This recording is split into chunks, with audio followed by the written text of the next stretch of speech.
Okay, today we're going to talk about something that's become, well, super common in our digital world: ghosting.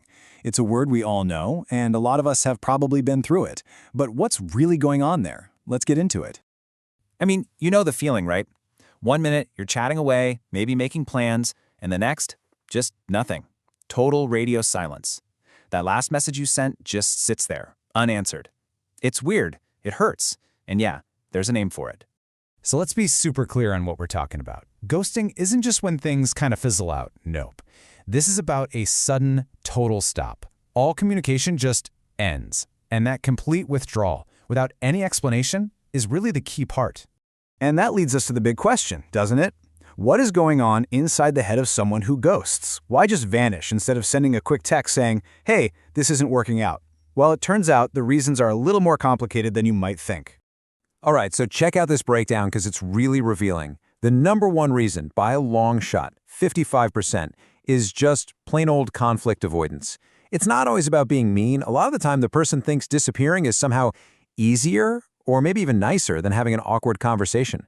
Then you've got 25% who do it because there's a lack of consequences. I mean, in the online world, it's pretty easy to just block someone and never think about it again. And this is super important. For 15% of people, it's about actual safety concerns. And that's a whole different ballgame, a totally valid reason to cut off contact immediately. So, we've looked at why the ghoster might do it. But now, let's flip the script. What does it actually feel like to be the one left in the dark, staring at that silent phone?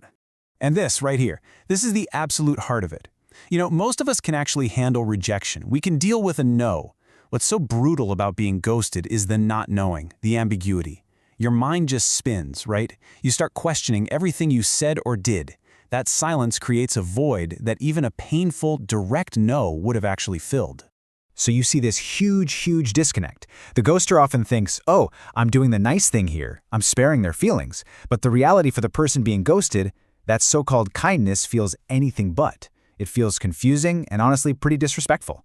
The intention and the actual impact are just worlds apart. When you put all this together, it leads to a much bigger thought. You know, technology makes it incredibly easy to connect with people, but it also makes it just as easy to disconnect without saying a single word. So what does that mean for us? And that's really the question to chew on, isn't it? Maybe ghosting is just a symptom of something bigger. In a world where we have endless digital escape hatches, how do we actually learn to have the tough conversations? How do we build better ones and close the door with just a little more clarity and